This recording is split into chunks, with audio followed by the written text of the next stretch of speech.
Hello and welcome to the Rejuvenate podcast. I'm your host, Chrissy Hawks, and I'm here with my co-host, the creator and founder of Genetic Insights and Feel Younger, Elwin Robinson. And this is part 2 of our discussion. We're carrying on the discussion today of how to slow down the rate of aging. And we are focusing in particular on longevity. And Elwin is going to bring to us his Rejuvenation Blueprint. So I'm super excited to delve into this topic today. So Elwin, go ahead, kick us off. Yeah, so in today's episode, I wanted to focus on, first of all, maybe just briefly, the commonly understood things that you can do to prevent premature aging, to increase lifespan. Because in the last episode, we talked a lot about the scientific, the latest theories and understandings and all the rest of it. But I wanted to kind of bridge what I want to share with just briefly talking about what most people believe is the key to living longer.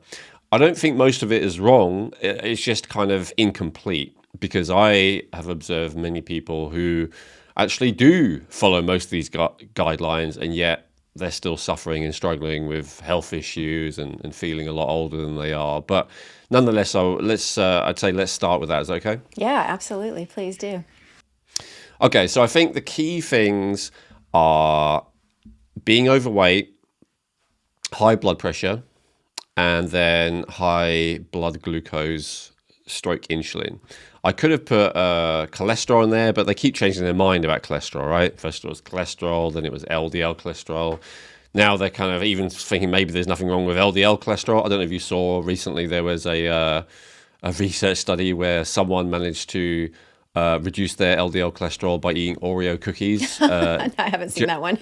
Okay, just as effectively as taking statin drugs.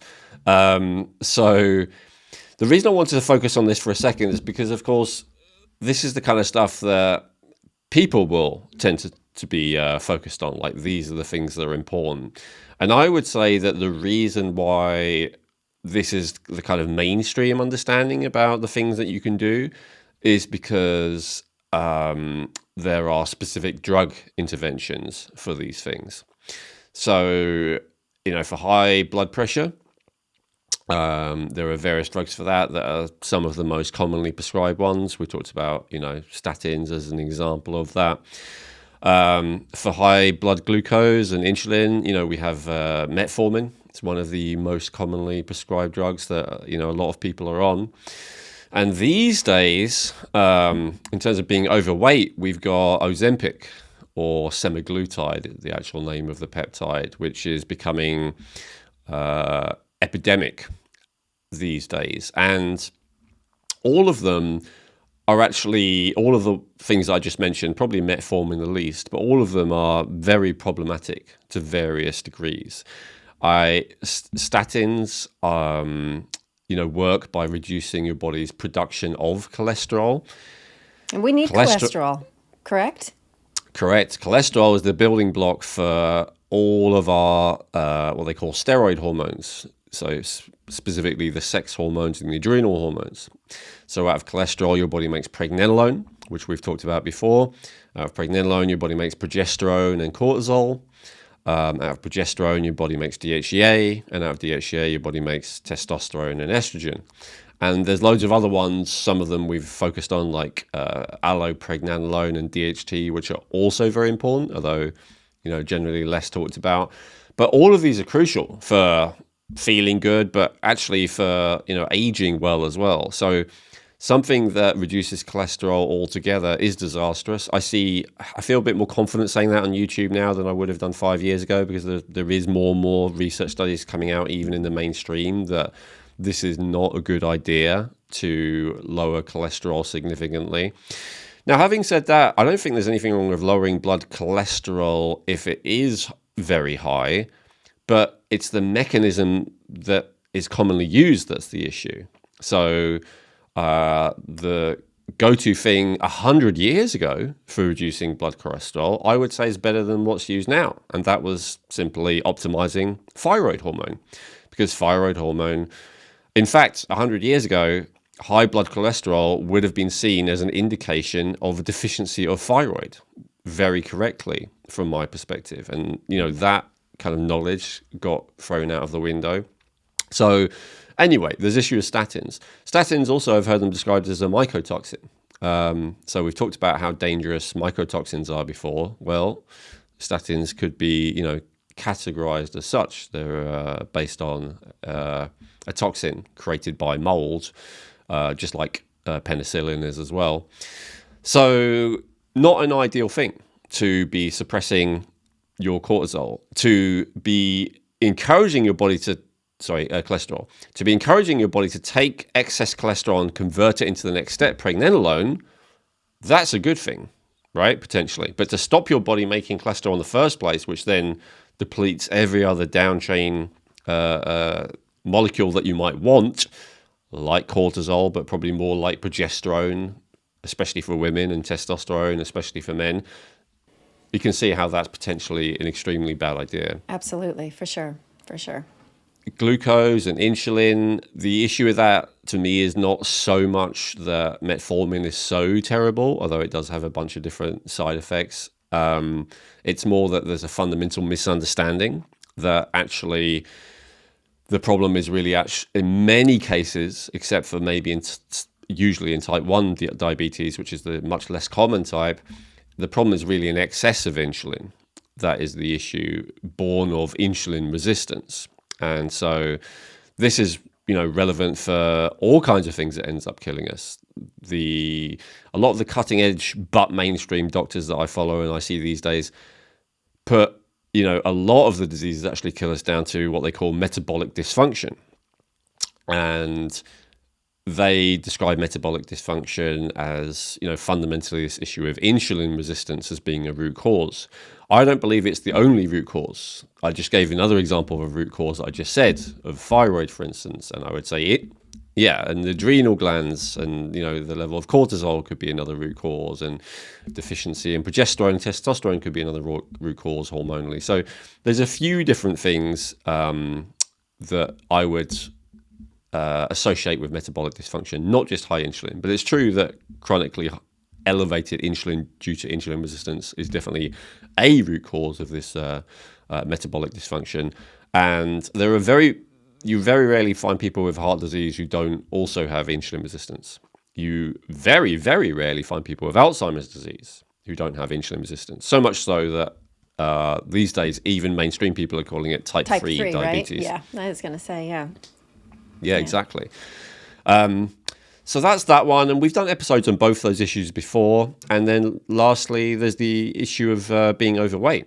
And these days, they're using Ozempic for that. And there seems to be a lot more issues with that. I'm following that closely. I mean, it's relatively new that it's being mass prescribed. So this is something that we're kind of finding out in real time, all the horrific side effects and contraindications and all the rest of it. But the makers of it, is it Novo Nordisk, I just found out that pharmaceutical company is now the highest valued company, not just pharmaceutical company in Europe, and that their main market is the US. And one of the reasons why they're so highly valued is because they expect the obesity crisis to just get worse and worse throughout the so-called developed world, but especially in the US. So one of the, it seems to be poisoning you. That's not really kind of, what's the word? That's kind of obvious based on how you feel when you take it. I had one theory, which I certainly don't know if it's true, but it was interesting that, the way that it causes you to lose weight is simply only by poisoning. So meaning, if you took a large dose of arsenic or mercury, for instance, you would also have significantly less appetite and eat less and lose weight. That doesn't mean it's necessarily a good thing. Now, I don't know if that is necessarily the case. I don't know if it's as simple as that. But what certainly is the case is that, it slows that gastric emptying. That's the mechanism that it claims it uses to work. So it slows the stomach emptying. So therefore, you feel more full, you feel less hungry and all the rest of it. Well, that means that the whole digestive process is slowed down. And we know that that's not a good thing. The slowing down your metabolic rate, slowing down all of that as well, correct? Absolutely. Well, that's the thing that, we teach on this channel, but that's a bit more contentious. But even from a, let's say, more moderate mainstream point of view, When you slow down digestion significantly and increase transit time significantly, you're much more likely to get infections, chronic infections, SIBO, SIFO, LIBO, like all of those kind of things, because when food spends too long in the digestive tract, it's more likely to rot and it's more likely to be fed on by pathogenic organisms. You bring up really great points there about those pathogenic organisms. I want to also ask too, because going back a little bit to, diabetes, especially in referring to type 2, I think a lot of people just really think that's an overweight issue. But we're finding that more and more and more today that you don't necessarily just have to be obese to have that type 2 diabetes. And then it also feels like then people will get prescribed Ozempic or things like that. I don't know. It's like this kind of whole knock-on snowball effect that just seems to be tunneling its way down at all of us. Yeah, and the most obvious kind of answer to this is that none of these conditions are a result of a drug deficiency, So high blood glucose and or insulin is not a metformin or any other drug deficiency. High blood pressure is not a statin or any other drug deficiency. And being overweight is not an Ozempic or any other drug deficiency.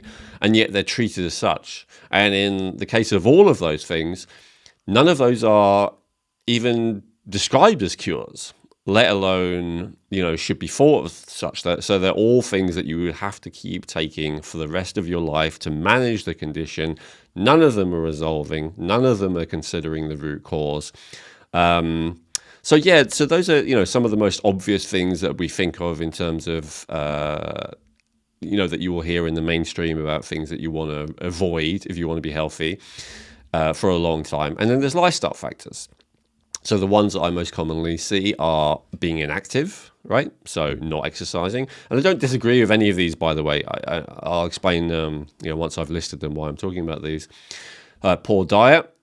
Poor diet is contentious. It's not really in the medical mainstream acknowledged, but certainly in terms of the mainstream it is, like maybe your celebrities and your, pundits and all the rest of it. Like almost everyone other than medical professionals will acknowledge that a poor diet is not good for health and, could well reduce lifespan. So that's pretty well known. There's obvious stuff like smoking, drug addiction, alcohol addiction, I would put under that. Alcohol is still a bit of a contentious one. Some people believe that, moderate amounts are good or at least okay. But I think everyone agrees that large amounts regularly are going to decrease lifespan. So all of that kind of stuff. And then there's other stuff that I'd say is less focused on, but is very, very supported in the literature that probably no one would argue about who had done research. It's not contentious even among the medical community. So things like early violence, abuse and trauma is a very big predictor and indicator for all kinds of diseases, chronic diseases and early death. Having no close relationships or very few close relationships is another big predictor. And then the socioeconomic factors. So both in terms of if you're poor and if you grow, especially in a poor environment where everyone is poor, you're more likely to die earlier. This is a bit contentious as to exactly why it is. I mean, the most obvious explanation would be that you're more likely to eat bad food because bad food, unfortunately, is heavily subsidized and therefore cheaper. You're more likely to be involved in crime. You're more likely to, have drug addiction, stuff like that. Now, that happens to people in every part of the socioeconomic spectrum, but it does happen more to people at the lower end of it. There's all of these kind of factors which are talked about, depending on kind of what circle you're part of, as crucial to helping you to live longer and not, have disease prematurely, to age prematurely. And there's some validity to all of them. The reason why that isn't just my framework, the reason why that isn't all I teach, right? So just, lose weight and keep your blood pressure low and keep your insulin low and stay active and eat well and don't smoke and don't drink and don't do drugs and try and resolve any early childhood trauma and have good relationships and I guess if you were able to increase your socioeconomic station.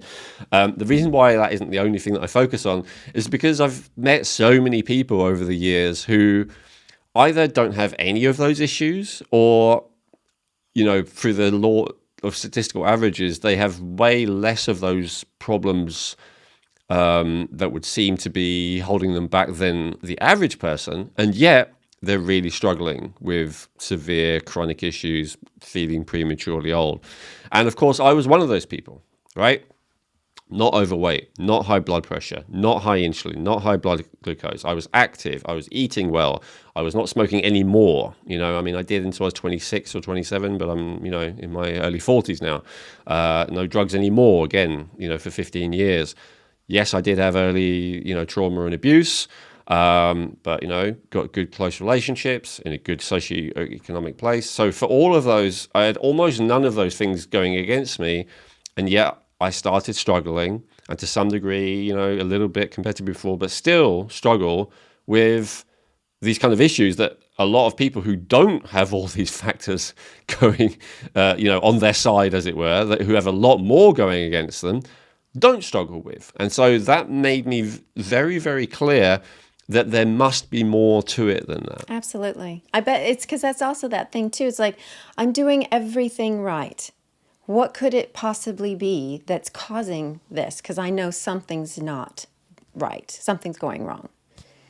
Yeah. And some people would say stress, but again, I'm in a fairly, good position, privileged position. I don't have a lot of the signs of stress. I don't, have, I think I had a lot more stress when I was in my early 20s and I was on, minimum wage or below minimum wage, just struggling to survive and, unhealthy kind of situations and vaguely criminal kind of interactions, all the rest of it. I mean, my life is absolute cakewalk now compared to then.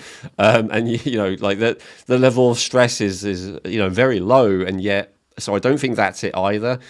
And as I said, it's not just me. If it were me, then I would say, okay, I'm just, the weirdo. But actually, I've met loads of weirdos like me. I've met loads of people who are in that position. And so it made me realize there must be more to it. And so that is what led to the Rejuvenation Blueprint, or as I sometimes call it, the 7-step Rejuvenation Blueprint. And what I found is for every single issue that a person has, that they come to me with, or that I have, for every episode that we've done, although I have not made it very explicit in the vast majority of cases. So, if we do an episode on this, or we do an episode on that, I always will run it through this blueprint. I believe it to be the most complete blueprint imaginable. I believe it leaves nothing out. I have, read very, very extensively a lot of people's frameworks, a lot of people's blueprints of all types, in all kinds of, niches, people who specialize in digestive issues, people who specialize in blood sugar issues, people who specialize in, whatever, probably hundreds of different health conditions. And what I wanted to create was an overarching theory of whenever there is any health suboptimization, so whenever the health is less than optimal in any area, it's going to be down to one of these factors. And this is like a tick list. And so that's what I share it with you today. I mean, hopefully whatever health issues that you're interested in, we've already done an episode on it, or maybe we will do, and it's more specific. But I want to empower people watching and listening with whatever you come across, even if it's something that I've never talked about and never will. You can work it out yourself, very likely, just by going through this tick list, and going through, okay, so it could be that, it could be that, it could be that. And you'll always find it within one of these 7 factors. That's my contention with this episode. I'm glad you brought that up, with saying, especially like when people are maybe have something cardiovascularly, or maybe they've got something going on with their endocrine system, or they've got something else going on with another system, because everything is viewed as separate, but we're not a separate being. And so that's why I'm really looking forward to you bringing this to us, because this doesn't section out anything in that way of splitting us up into different sections. You're viewing it as a whole system, because all of these things will affect every system in our body in some way, potentially. So no, this is really excellent, Elwin. Well, let me comment on that, because I think that's a really good point, Chrissy. Yeah, I do think that siloing off in the medical profession has had a catastrophic impact on our health as a species, really, because the American medical system and the British or whatever are not that different from the Sudanese and the Taiwanese and every country in the world pretty much has been infected with our way of viewing medicine, which is extremely ineffective. And you can see that always based on the results it gets. People get very lost in, and obviously if you've paid vast amounts of money to be indoctrinated in a system, that's more likely to be the case. But just generally, all of us are very lost in this way of looking at things where things are siloed off, where I think, once you are qualified to be a doctor, you have this choice of, I think it's around 50 different specialties that you can go into.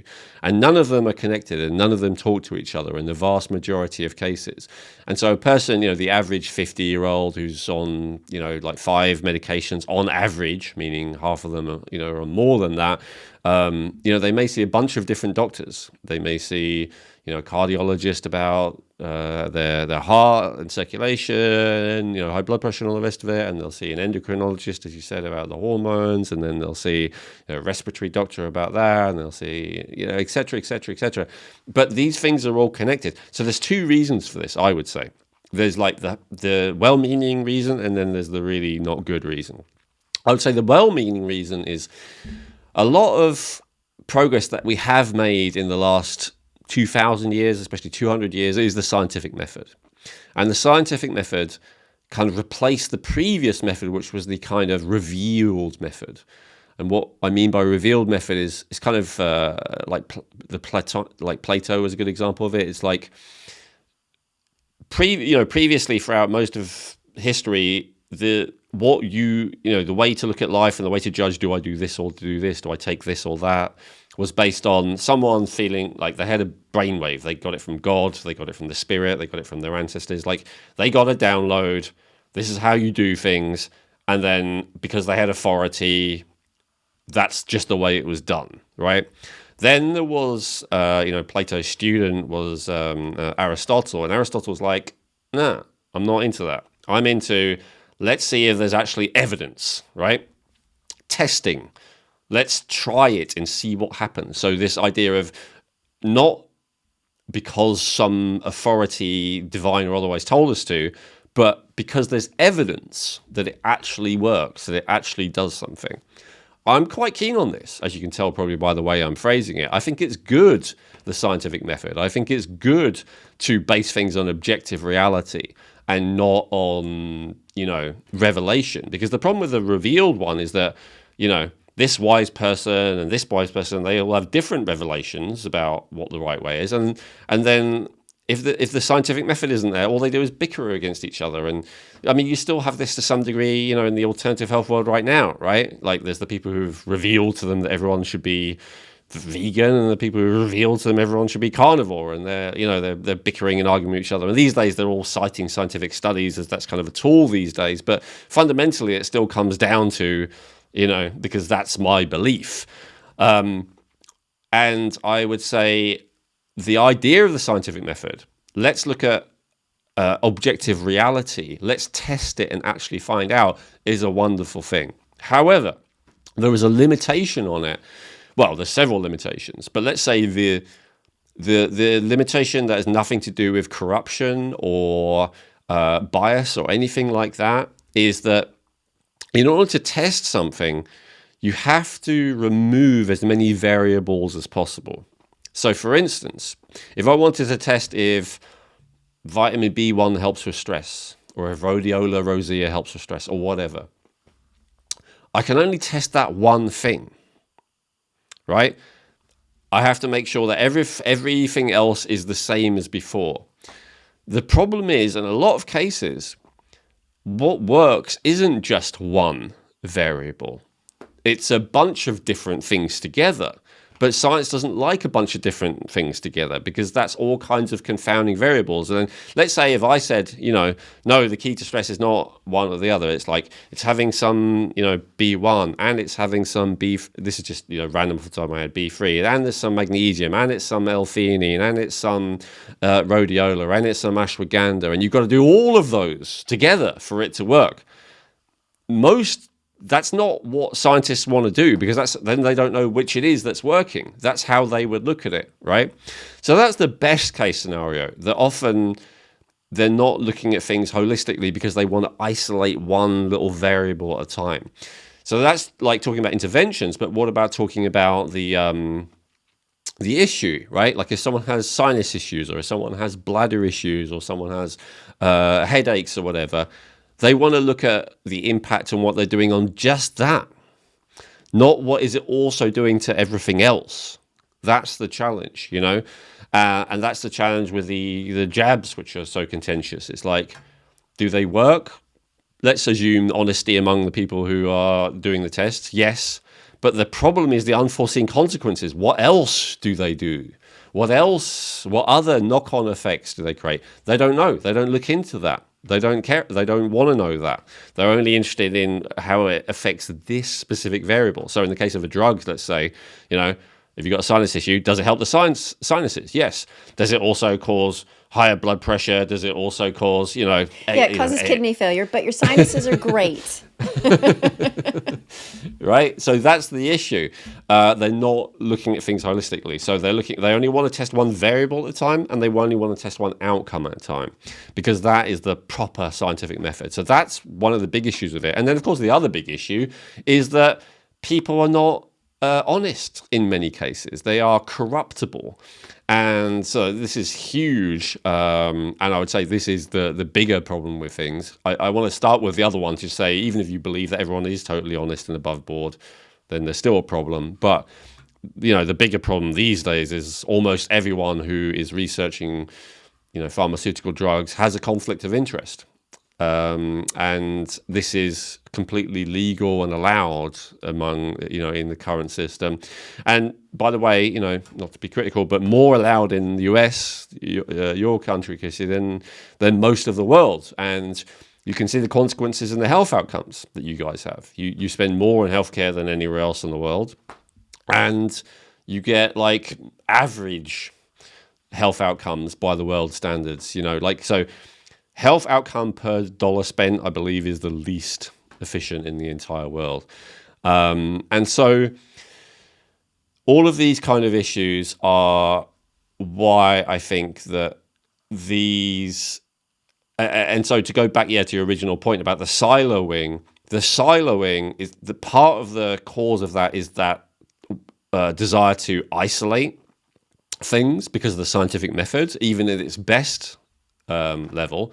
But then secondarily, it's also because if none of these doctors talk to each other and none of them, see the effects of everything else, it's very easy for them then to justify the use of these specific drugs because they're not looking at the knock-on consequences in all these other areas, because those other areas are none of their business, because they only focus on their specialty. I think that's a lot of what it is to do with. And that brings us to exactly as well, part of why we are doing this is to put the power back into everyone's own individual hands so that they can be their own advocate, knowing that this is how the system is set up and it's lacking. And so going back here into the Rejuvenation Blueprint of, being able to have more power to look at it, to go through your 7 steps and be able to identify, hey, is it something in here? And then be able to take it where they need to take it with that education. Hopefully the person they take it to is listening and will, support them and help them there too. So, yeah. Absolutely. I hope you're enjoying this episode. I just need to take a moment to quickly tell you about a way that you can support the podcast by getting high quality, affordable supplements that Elwin and I personally use, and that's Feel Younger. What I love about Feel Younger is they have great quality products with minimal fillers, but the prices are very affordable. You can call their customer support team 20 hours a day, 7 days a week, and in my experience, they're really helpful and friendly. And what I love most of all is the amazing descriptions Elwin's written for each product category about that topic. There's so much information and education on it. I've actually learned more from reading their product descriptions than I have from most articles. So, to support the podcast, please use Feel Younger for all your supplement needs. And to let them know we sent you, you can use promo code RejuvenateMe for a 20% discount off your first order at feelyounger.net. That's 20% off your first order with promo code RejuvenateMe at feelyounger.net. So beautiful, Elwin, do you want to kick us off with step 1 of the Rejuvenation Blueprint? Yes, yeah, let's do it. And then if we have time at the end, I'll also try and give people a guide about how to apply it themselves in specific situations, if you remind me. But yeah, let's start with step 1. So step 1, the first thing that I look at these days, and obviously this is my bias partly, but I wish I'd have done this all along, and I'm very happy to be able to do it now. So the first thing I actually want to look at is genetic SNPs. And so what are SNPs? SNPs are basically, let's just say, variations in a person's genetic code. The reason why I want to use this as a starting place is because not that it necessarily is the be-all and end-all in being able to help the person, but because it kind of tells me what a person is starting with, right? So, for instance, if a person comes to me and, their issue is that they're overweight and they've got skin issues, the first thing that I want to do is find out, do they have a strong genetic tendency for that to be the case or not? Because based on that, I'm going to treat them very differently. If a person has a strong genetic tendency to be overweight, for instance, and they're a little bit overweight, maybe they describe themselves as 10 to 20 pounds overweight, I'm not going to treat that as if it's such a big deal, because it's kind of their genetic tendency. It's not ideal, maybe, and it's something that we want to be aware of, that it doesn't become excessive, so that there is that chance of it, leading to all kinds of other comorbidities and all the rest of it. But I'm also not that worried about it. However, if I see someone who is 20 pounds overweight, but their genetics tell me that they have a genetic tendency to be underweight, then that means I'm going to take it more seriously, because I'm like, wow, there's some kind of significant metabolic dysfunction here, which is leading to this person having this issue that they really shouldn't naturally have. Now, I take that and apply it to almost everything, whether it's high cholesterol, whether it's high blood pressure, whether it's skin issues, whether it's sinus issues, whether it's digestive issues, all the rest of it. Now, not to say that with all of these things, a person just has to put up with it or live with it, but it's very important to understand if there is a genetic component to that. Second of all, if there is a genetic component to that, then it's very helpful to look at what will be helpful for that given their genetics. So this is one of the things that we do in Genetic Insights. We look, and first of all, we can see what the risk is of a person having a specific issue, or other things would be what their nutrient needs are, or what their ability to tolerate different toxins is. And then second of all, we can go, okay, and what is actually most helpful for them if it is actually a genetic issue that's causing the problem. And this is for all kinds of health issues, like, I just mentioned a few of them as an example, but I would actually apply this to aging overall as well. So if a person feels like they're prematurely aging, or if they feel great, but they're just looking at, if there is anything stopping them from, living a long time, then we can look into that and see if there are any genetic factors, and then how can we mitigate them. So it's not the be all and end all, but it's the first stop for me, because it's like, if I don't understand that, then a lot of things can be confounding. We just used the example earlier of how can it be that someone is doing all the right things, supposedly, for a specific issue, and yet they're still suffering with it. And this is potentially the first and most obvious answer, because they're just genetically unlucky in that specific issue. Yeah, because it could be as basic as your body doesn't make this thing that's absolutely vital. And so then you're at a loss for that. Yes. And this will become more apparent as we go through the others. I didn't want to spend too long on this one. And then also, I think we're going to do part 3 of this, and we're going to do just genetics. We're going to look at all the factors that I would look at for a person's genetics. So I don't want to spend too long on this. But yeah, that's absolutely another example. As I said, toxins could be another example. There's what I call types as well, which is, the most common one I always talk about is some people thrive with high carbohydrates, some people thrive with very little carbohydrates. So that's not like a risk or a thing that's good or bad. That's just knowing what suits you. Exactly. That's true for all kinds of things. It's also true for exercise, by the way. Some people thrive with very intense exercise. Some people not so much. There's a genetic factor for that. Some people, if they sleep 5 hours a night, that's genuinely totally fine for them. It's not actually that many. It's about 10, 15% of the population. There's a lot of people who think they're fine on 5 hours sleep, and they're actually kind of telling themselves crazy from what I see. But there is that minority. And so when someone comes to me and say, God, I only sleep 5 hours a night, I can't seem to sleep anymore, I think I'm fine, the first thing I want to do is check their genetics, because maybe their genetics will say that that's all they need, in which case they're lucky, that's great. But more often, it's like that's not the case. And, what's going on is they have a blood sugar issue, or they have a stress issue, Exactly. or they, whatever, but not always. So again, do I want to spend ages helping someone to sleep more when they're genetically wired to sleep the amount they're sleeping? No.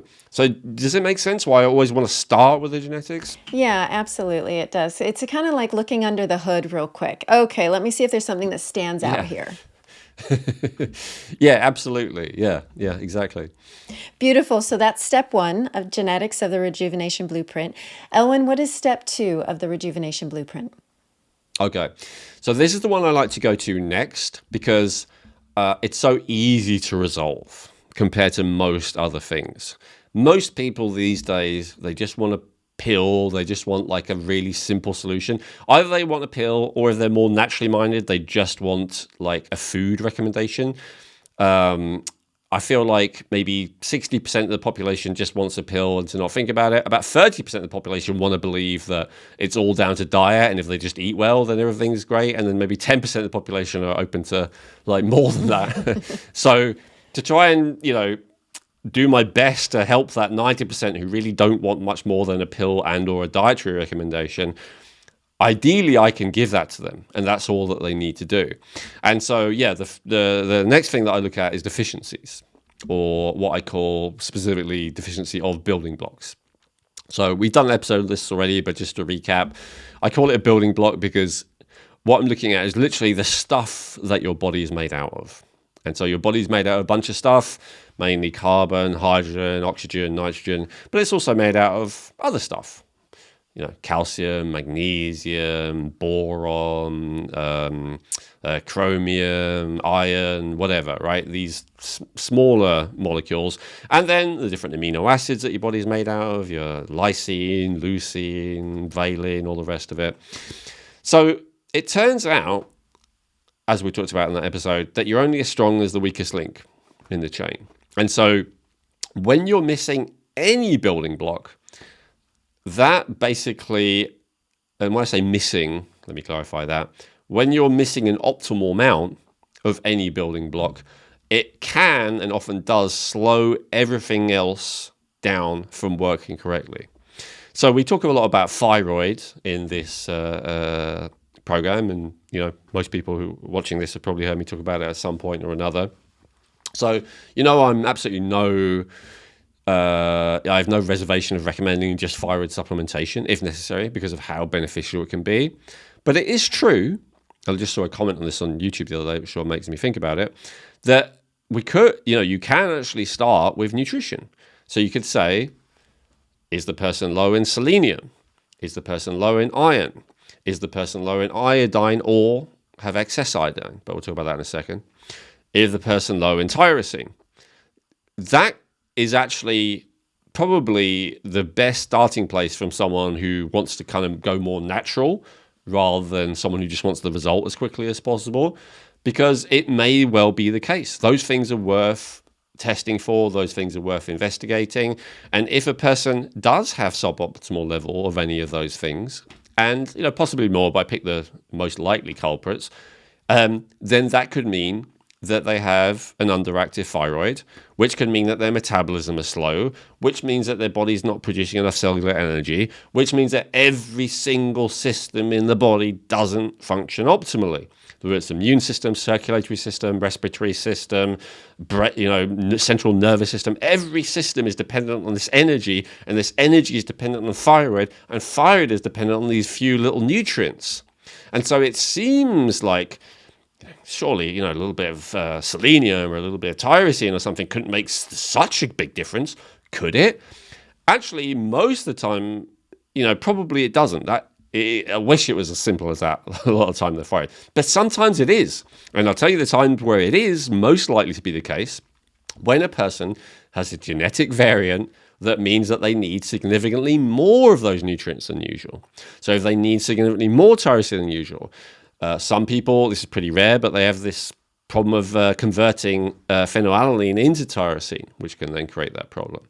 Probably the most common nutrient deficiency which creates thyroid is actually iron. That's quite commonly low in especially women of childbearing years. And so, but it could be any of them. For me, actually, one of the factors was actually tyrosine. That was an amino acid that I need more of than most people. That was shown to be the case in my genetics, and then proven to be the case with repeated blood testing, that I just had way lower than what you should have. Even when I was supplementing with a lot of tyrosine, it was barely at like a normal level for a normal person. So again, that's an example. I said I wasn't going to spend much time on point one because we'll come up with lots of examples during the rest of this, the 6 points. But finding out what those deficiencies are and meeting them is the easiest thing that you can do in many cases. So, and it's also the safest. So a lot of the other stuff we're talking about, it can be dubious. Very little that you do to kind of resolve health issues is entirely 100% guaranteed to be safe. But replenishing levels of these nutrients is up there. Way safer than any drug than any doctor's going to give you, right? To take a little bit of extra selenium or a little bit of extra iron or whatever it might be. When I say take, in food or supplement form, either way, that can depend on what's doable. With iron, for instance, it's one of the things that I recommend usually people, if they possibly can, get it from food rather than supplementation, because supplementation doesn't work very well for iron. With selenium, as another example, that can be quite hard to get from food in some cases because the soil is more and more depleted in it. And so in many cases, that can be worth supplementing if we see on a blood test that a person definitely needs it, or if we see on a genetic test that a person is very likely to need it and they have a lot of the symptoms, maybe we can say, that's enough for them to consider, some supplementation as well and see how they do with it. So I picked on thyroid there as one example because we talk about that all the time.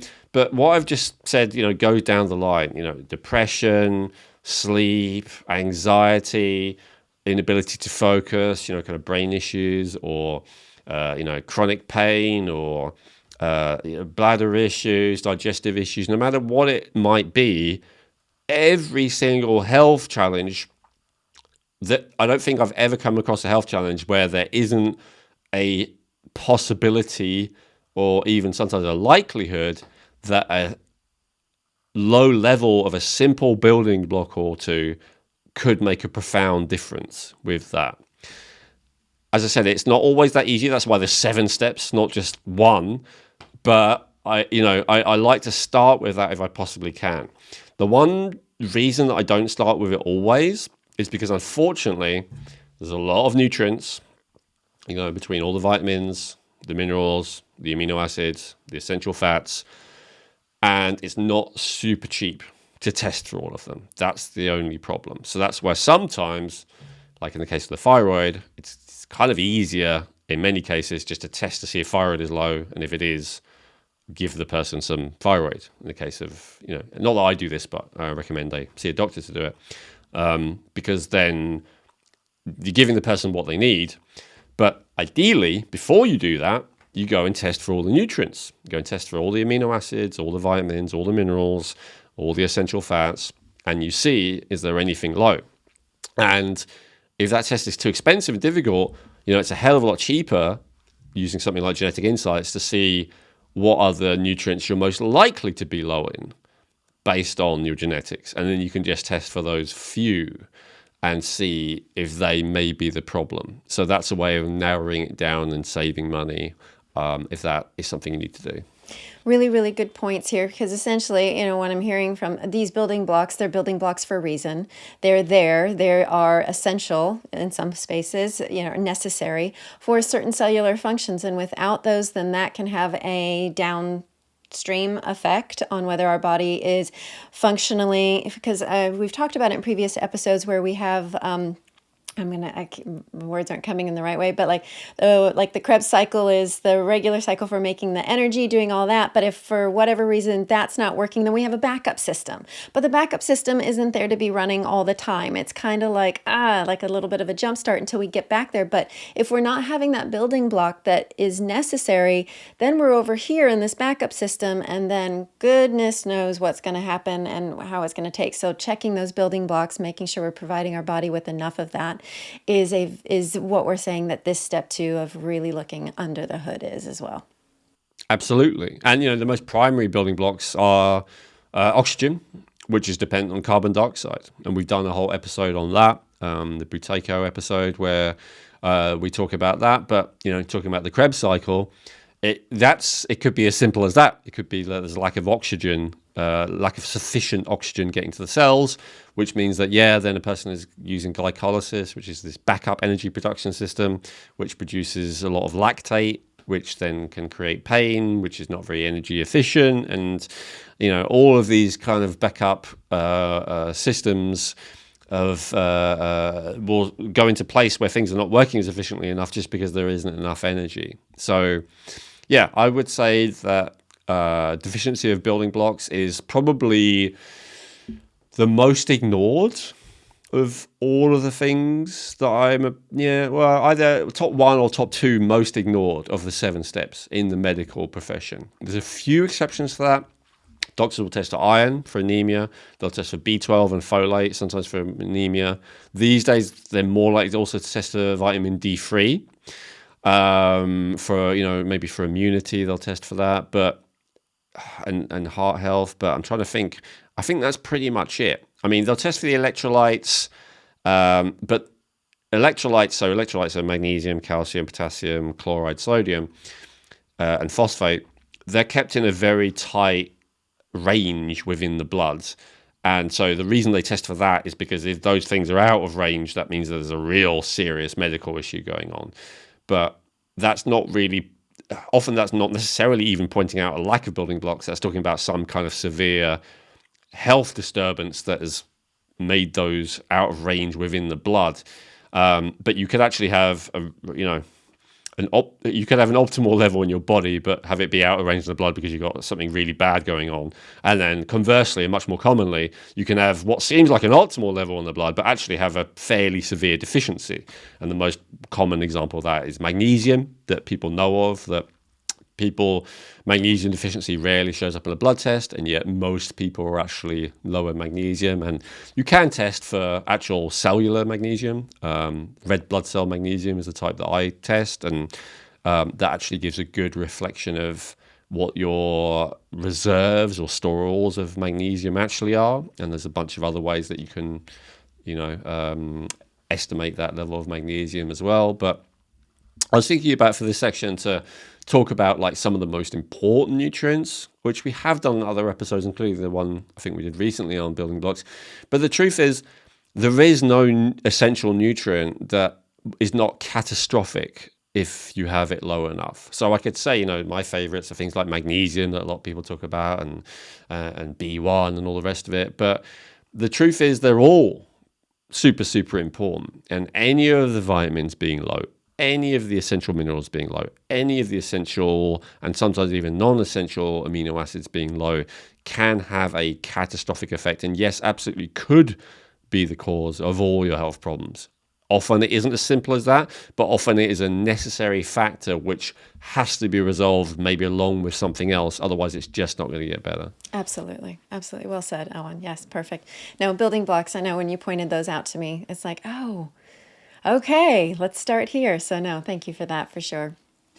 So Elwin, as we move on to step 3 of the Rejuvenation Blueprint, can you introduce us to that one, please? Yeah, so step 2 is deficiencies. Step 3 is excesses. So that almost, for those of you familiar with Chinese medicine, stuff like that, almost sounds like that. But when I talk about deficiencies and excesses, I'm not talking about something potentially nebulous from a Western point of view, like energies. I'm talking about, molecules, very measurable things. And so in the case of excesses, we would generally refer to that as toxins or toxicities. Now, the important thing to clarify in that regard is that the difference between the building block and a toxin can be and often is just dosage. So the amount that you have in you. Certainly, out of the ones we just mentioned so far, for instance, iron is both life-threatening if it's low and life-threatening if it's high. So there are many things that can be both depending on your level of them. So that's why I these days I like to use the word excesses as the way of looking at it first, rather than toxins, which I used to call it. Because with toxins, people immediately think of things that are innately toxic. But the truth is, as Paracelsus said famously thousands of years ago, the difference between a medicine and a poison is often dosage. And that is absolutely true. So in terms of toxins, I would put them in a few different categories. There are things that are building blocks, but which in excess become toxic.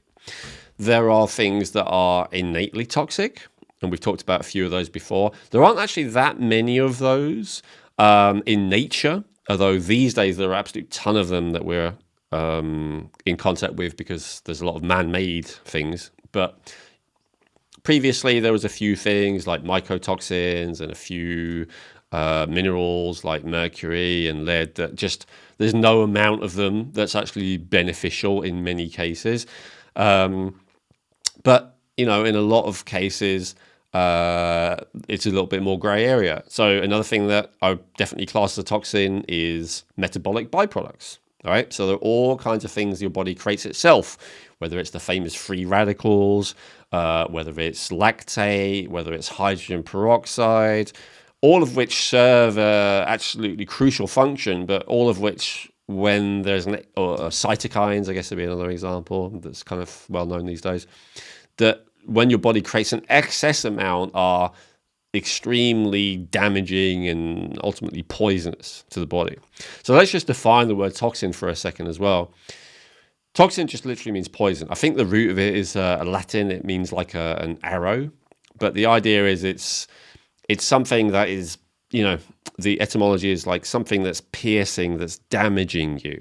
And so I think thinking of it as like an arrow or something like that is a good way of thinking of it, or thinking of it as a poison is another way of thinking of it. It's something that is hurting and damaging you ultimately. And then in terms of type of toxins, another common type of toxin that we'll talk more about with step 6 would be the byproducts of various organisms.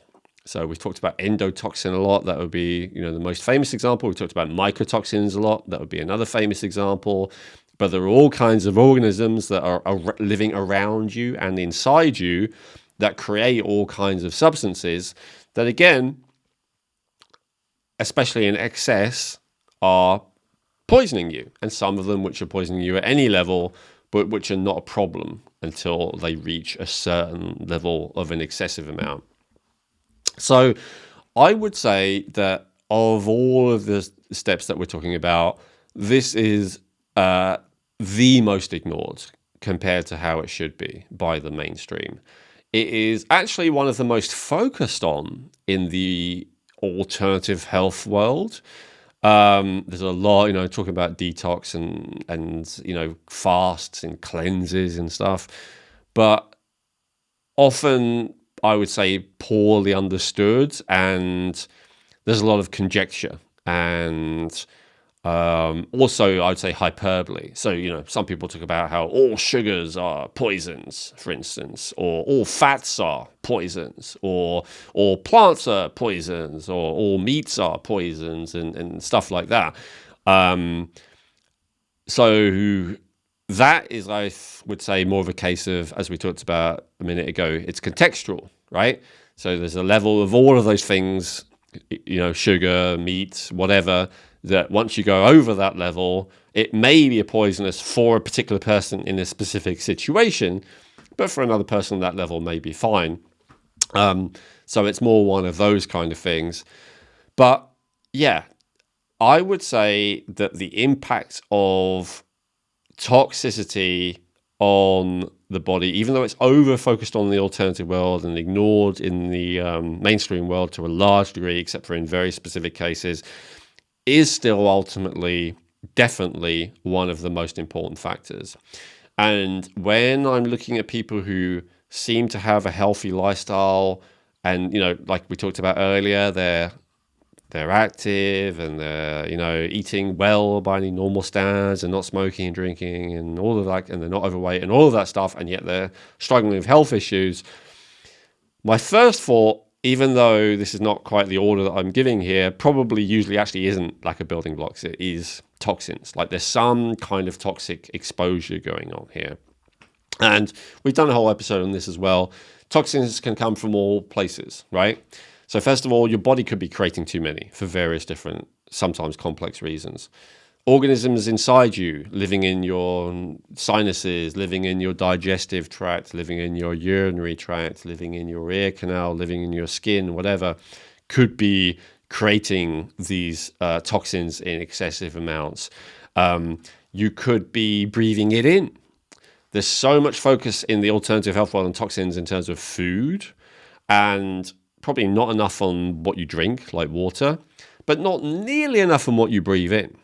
And I've seen fairly significant evidence that actually the bulk of the toxins that we take in are from what we breathe in, not what we eat. And so this kind of obsession about eating as clean as possible among kind of probably the kind of person who watches or listens to this kind of show, but a relative, what about the air quality that they're breathing in? And yet it can be, extremely impactful. So one example of that is, if you have mold in the house, we've talked about that before, that can absolutely ruin your health. And yes, it could even be the thing ruining your health, even though someone else living with you is fine, because some people are much better at dealing with mycotoxins than others. And what is the thing that, means that some people are so much better than others? Well, there's lifestyle things like how much energy your organism has to deal with stuff in general plays a part, but genetics is another big part. There's genetic variants that means that you're just not able to deal with mycotoxins and mold very well. There's genetic variants that mean that you're not able to deal with glyphosate very well. There's genetic variants that means you're not able to deal with different heavy metals very well, right? So all of that, again, to go back to the genetics thing for a second, is very important to know, because you may have a level that's normal from a doctor's point of view, or maybe even your alternative, holistic, functional, whatever doctor's point of view. It's a fairly normal amount, but for you, that's much more of a problem than it might be for your neighbor or your whatever person that you're living with, even though you both have the same level of exposure. So toxins you're breathing in, toxins that you're wearing, Most people, I've noticed, even who are like super into yoga and organics and stuff like that, they're wearing polyester and, all that kind of stuff. They're using skincare products with all kinds of chemicals that they're not really aware of. They're maybe cleaning with cleaning products that have all kinds of chemicals that they're then both touching and absorbing transdermally and breathing in. cosmetic products, makeup, shampoo, moisturizer, all of that kind of stuff.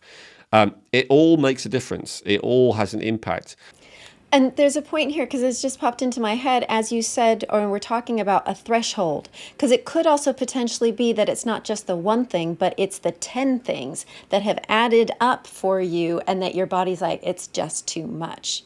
So there is that, especially if you look at your genetic and your body doesn't have the ability to maybe process some of these chemicals so well. It's not that it's the detergent or that, it's that all of it together is too much of a load for your body to be able to handle potentially.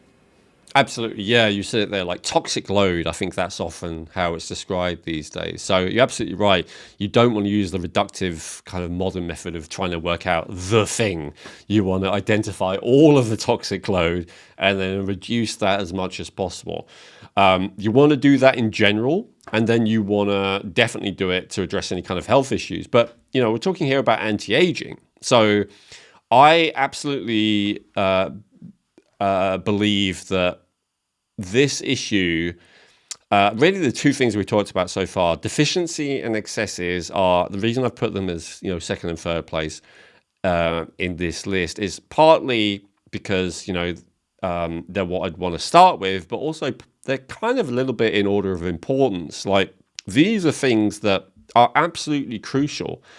If you're deficient, if you're lacking building blocks, then the processes within your body are not working correctly. These must be in place. These must be in place for the next thing that we have to look at. Stem cell depletion, DNA methylation, all of these depend on adequate and ideally optimal level of these building blocks to be able to function. I mean, obviously in the case of DNA replication, that's largely based on amino acids. So if any of those amino acid deficient, but also all the chemical processes that your body's constantly using to turn one thing into another thing are dependent on all kinds of cofactors. And those cofactors are either just nutrients, vitamin B3, magnesium, all the rest of it, or they are things that your body ultimately makes out of those cofactors. So that's why those deficiencies are so important, because they basically keep the organism, let's say, humming at top speed. All of the endless chemical processes and ultimately the generation of energy is dependent on fuel. We could look at it that way. We think of fuel as just calories, but really, if we're talking about the generation of energy, oxygen is a fuel, magnesium is a fuel, the B vitamins are a fuel, the essential fats are a fuel. All of those are fuels for the generation of energy, full stop, right? So we could say deficiencies are like lack of fuel in one way or another.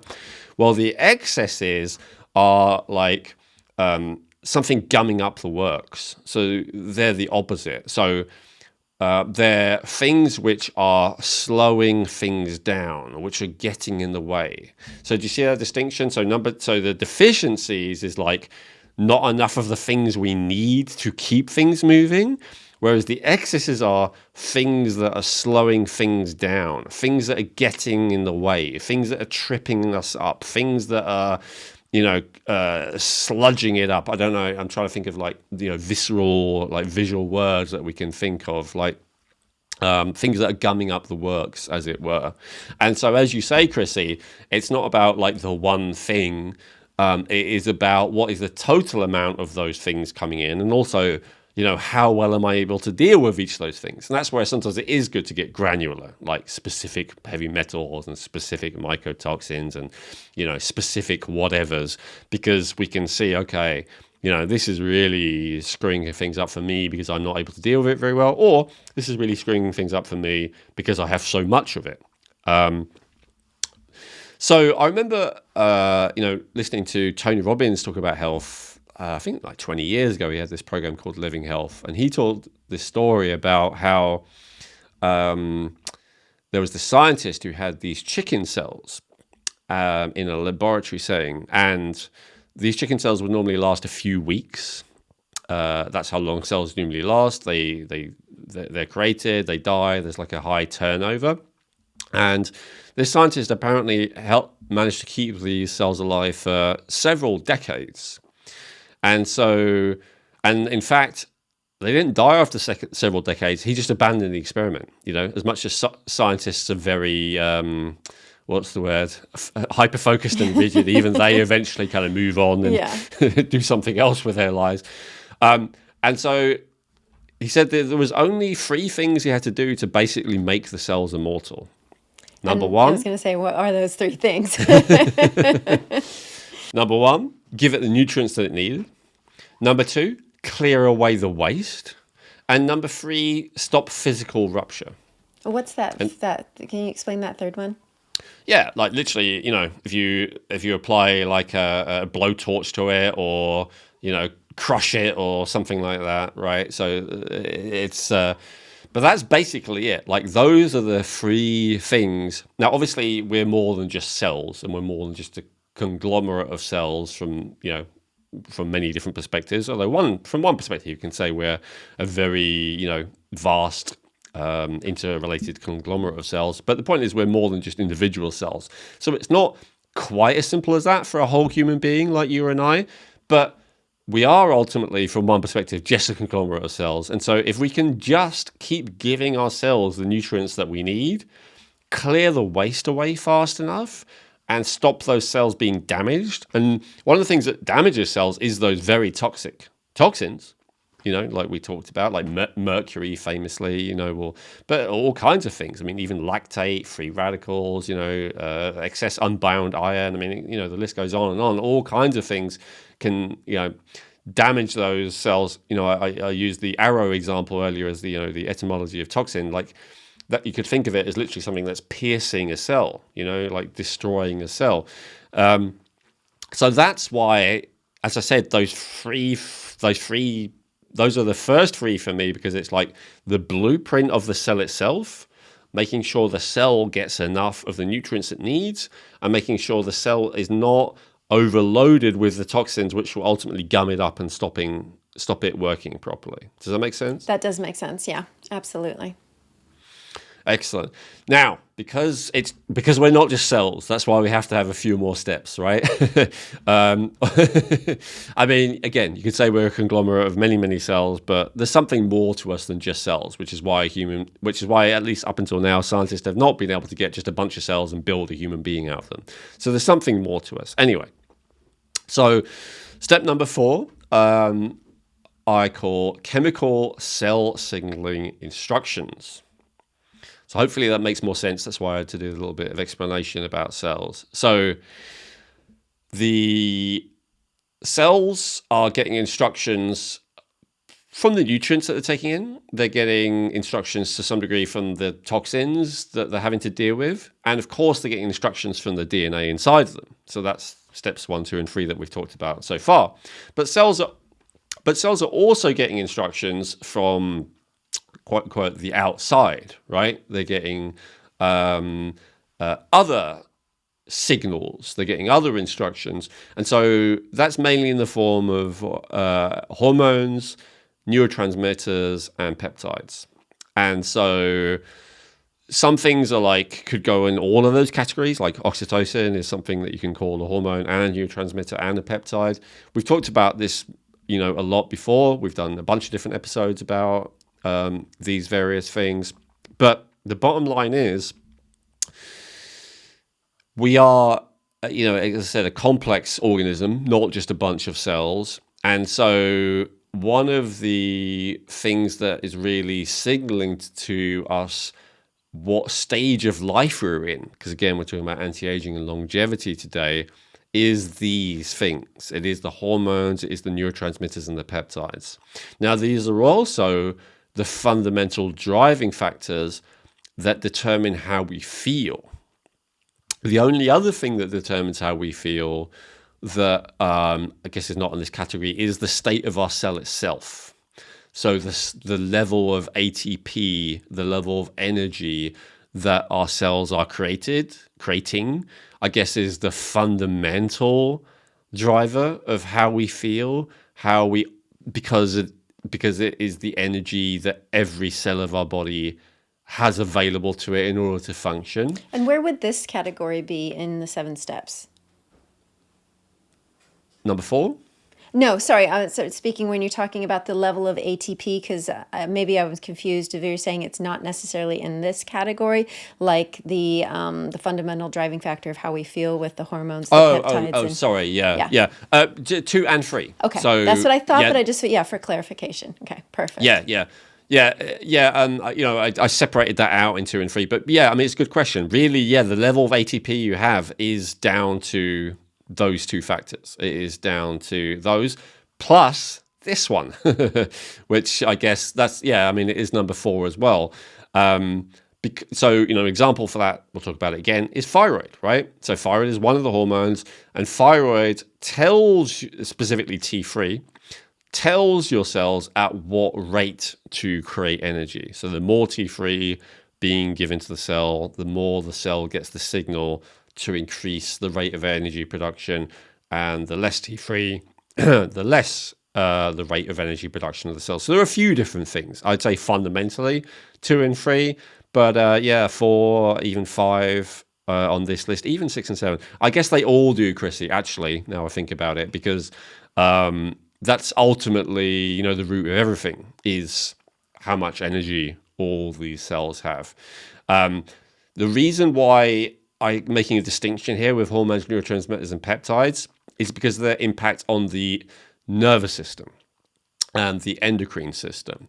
So the other thing that determines how we feel is, other than just our level of energy full stop, which is a very...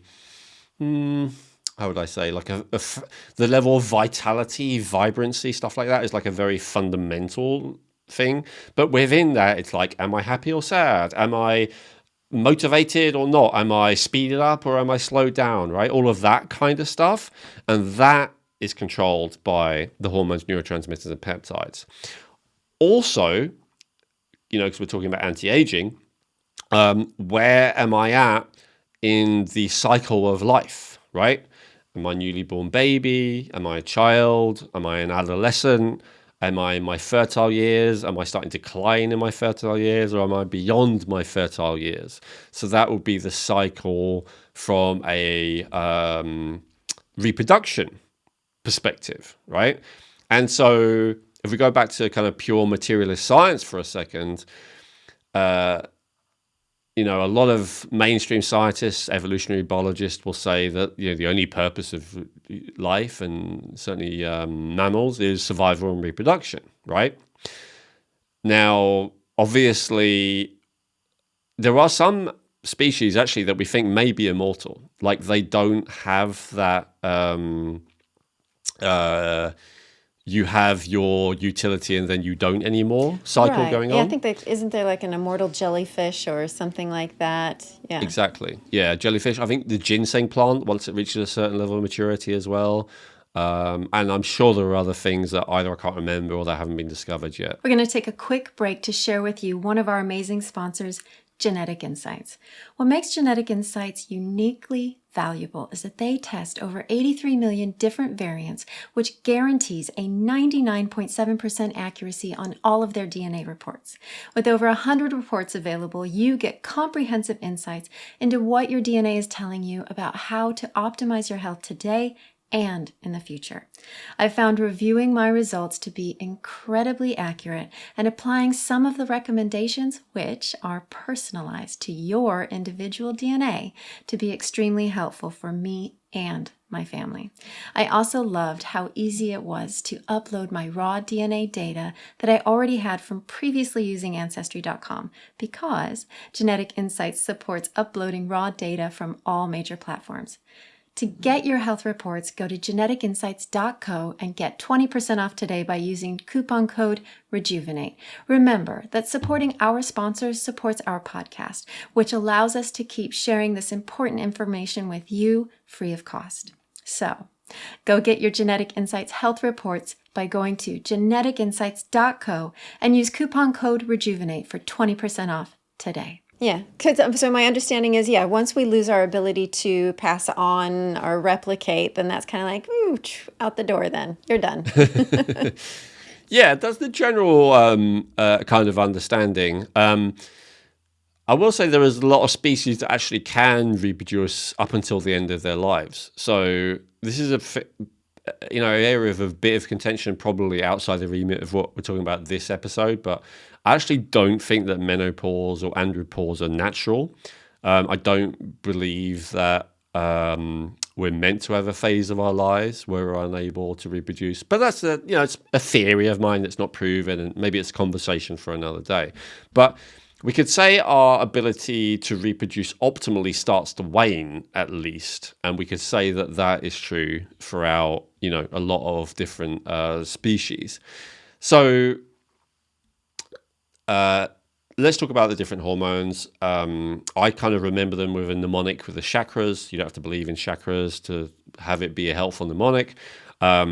So you have your adrenal hormones. You have your cortisol, adrenaline, noradrenaline, dopamine, DHEA, and then also to a lesser degree androsterone and kind of stuff that has an effect but doesn't really control how you feel as much and is not so associated with the aging process as much as those.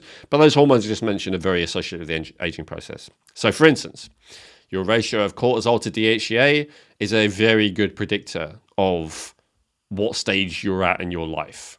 So meaning, if I knew nothing about you other than your level of cortisol and DHEA, I could have a good guess at how long you have been alive and also how long you will be alive. Surprisingly accurate for just two, seemingly random lab results. To some degree, you can also say that about your level of testosterone and progesterone.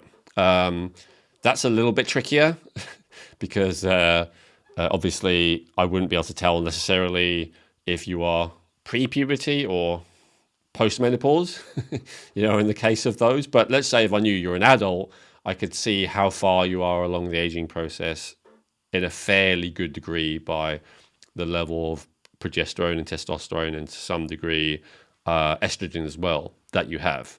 Basically, as you get older, your cortisol becomes higher and higher in relation to your DHEA. As you get older, your testosterone and progesterone and ultimately also estrogen will go down. Especially estrogen will go down more in women, and progesterone will go down more in women, and then testosterone will go down in relation to estrogen in men. So these are, and sorry, I did adrenal, but I went over to the next chakra, which is sex, right? So the adrenal and sex, because they're very much related. Your next one up from that is your pancreas, and your pancreas produces insulin. We talked about insulin a little bit earlier. Insulin is also a hormone. It's also a hormone that's very associated with aging, like we talked about. Now, again, this is not maybe 100% foolproof, but you could actually do a very good job of guessing someone's life expectancy as well, based on their fasting insulin level. The higher the fasting insulin level, the more likely they are to have insulin resistance. The more that they have insulin resistance, the more they're likely to have diabetes, heart disease, Alzheimer's, and potentially a lot of other health issues as well, but certainly, definitely those ones, which kills more than half of people. So, very, very impactful, the role of insulin. Next up from that, we have the thymus, not usually tested for, unlike all the other hormones that the endocrine glands that I've talked about so far. But if we, it is possible to test them. If we tested for your level of thymosin beta-4, if we tested for your level of thymosin alpha-1, again, what we would see is that as a child, pre-puberty, you would have very high levels of that because you have a very big thymus.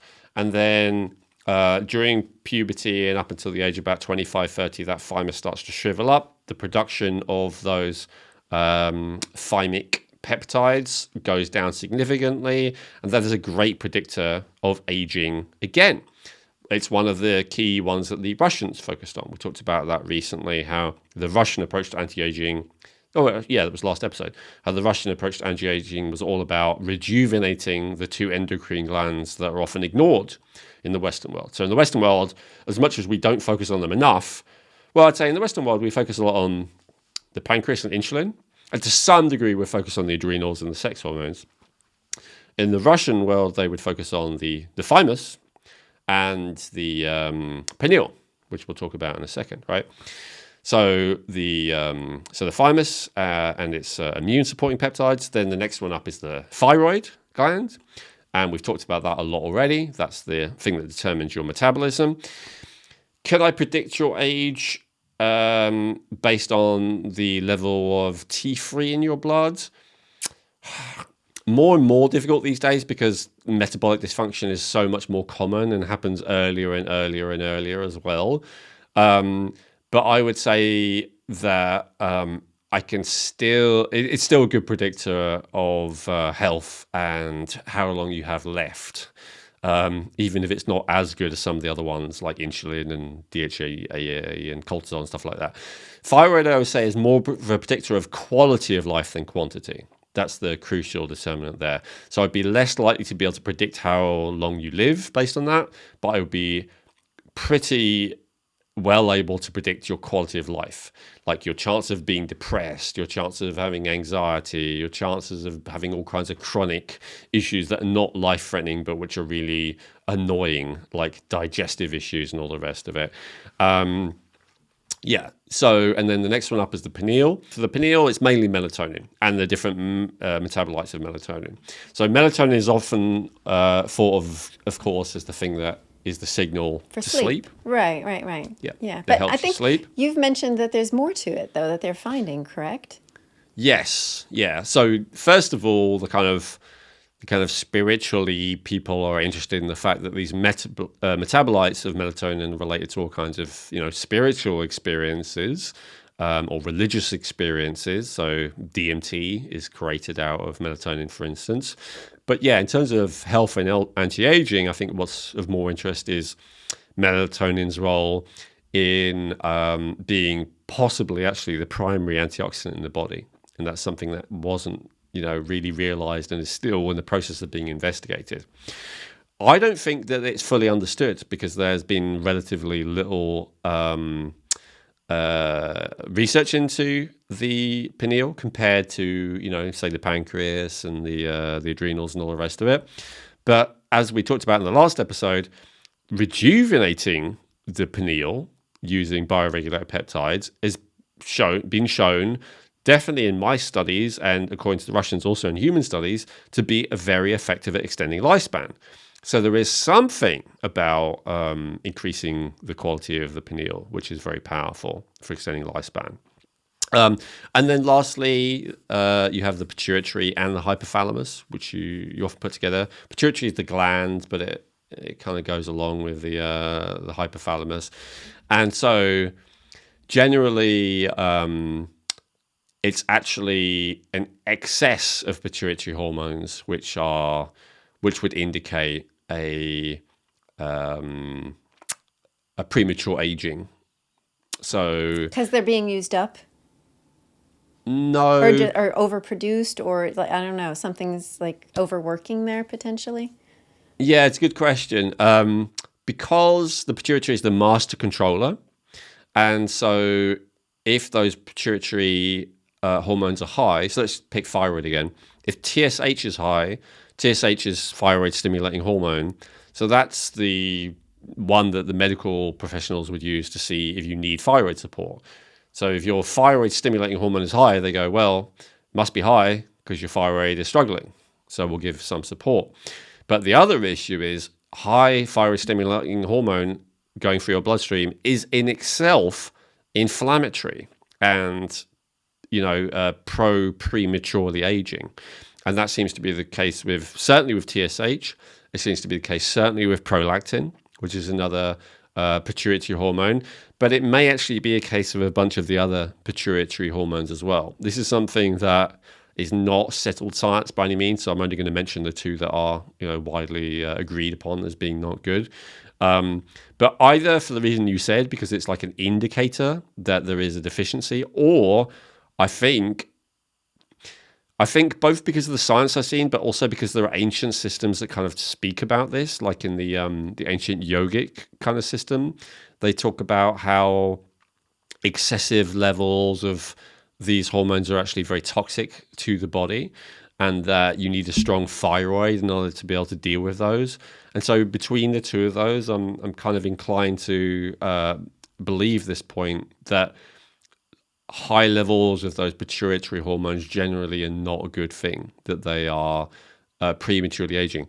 Not toxic in the sense that we talked about, like mercury is toxic, like innately toxic, but toxic in the sense that iron could be toxic, in the sense that they're often higher than you would want them, and that they have a detrimental effect when they are high.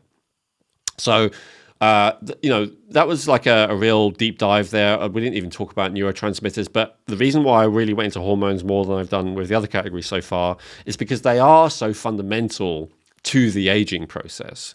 And so if you really want to help someone long term to reverse the process of aging, you really need to get into those deficiencies and excesses. But if you want like an easy win with someone, if you want them to just feel better quickly, because deficiencies will tend to take, in most cases, at least weeks, usually months, and sometimes even years before a person will feel better. Excesses often take months, years, sometimes many years to really make significant progress with, enough that a person feels completely different. But you can take a person and help them feel like a completely different person within a few days. If you look at the hormones and you get the balance of those right, if you up that DHEA and reduce cortisol, if you up that testosterone and reduce estrogen, if you up that T3 and reduce TSH, if you get that insulin under control, it tends to take a bit longer, but if you make these simple interventions, a person can feel like a completely different person. And so because they're the instructions, like I was saying, so that's why I call them chemical cell signaling instructions, because they are the powerful blueprint. Again, remember I said earlier that ultimately it's like the state of your cells that is most important, but how you feel is more down to the nervous system, the endocrine system. So therefore the neurotransmitters, which are related to the nervous system, and the hormones, which relate to the endocrine system, will have more of a powerful effect on how you feel. They don't only affect how you feel, they have very real consequences for every system of the body, but you're kind of working, if you're working on the hormone neurotransmitter level, you're working at a level of what affects how you feel. Whereas if you're working on a cellular level, you're also doing that, but it's just slower because it's not as direct. So if you help every cell work better, then ultimately all the hormones and neurotransmitters will start to be in a more optimal position. But that can take a long time. It's the more root cause, but more indirect route to that outcome. Whereas if you kind of cheat and just go in there and directly give the person some DHEA or give them some T3 or give them some testosterone or progesterone, you're cutting out the middleman. Some people don't like it for that reason. It's unnatural and all the rest of it. And if you're dead against it, and you don't want to adjust any of those in a direct way, and you want to do the indirect root cause way with more of the other steps, that's totally fine as well. Some people have that kind of purity mentality, which I would say if you have the luxury for it, then great. But a lot of people are struggling. They're either struggling with severe physical issues, or they're struggling with severe emotional / mental issues. And all of those can be profoundly impacted by altering these.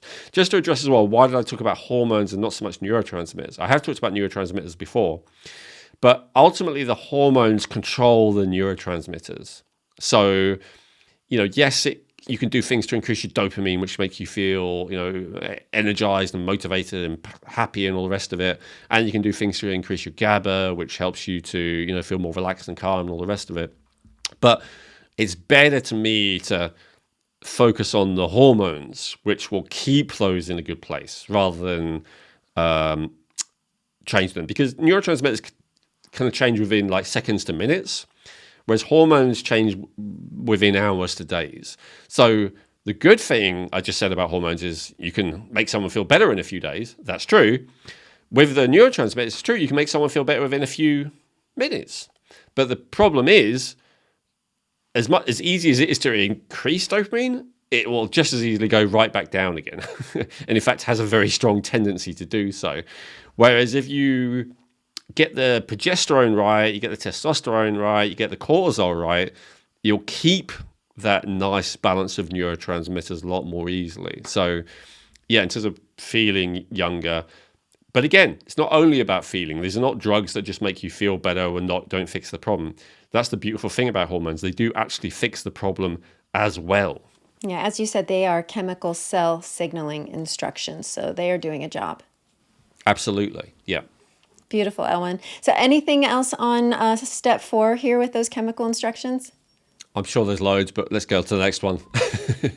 Owen, I know we're only pretty much halfway through this list, and I know we have more to go. I know we're at time as well. So what we'll do now is we will stop here and we will carry on extending this episode further. So everyone, thank you for watching, and please stay tuned because the steps 5, 6, and 7 will be coming out. So please make sure you hit the like and subscribe and that bell icon so you don't miss the follow-up to this. We'll see you next time. Hey, I hope you enjoyed that video. You may have noticed I recommended a few different videos in that episode, and one of the ones I recommend is just here, if you want to click there, or another one I recommend is just below, if you want to click on that one and watch that next.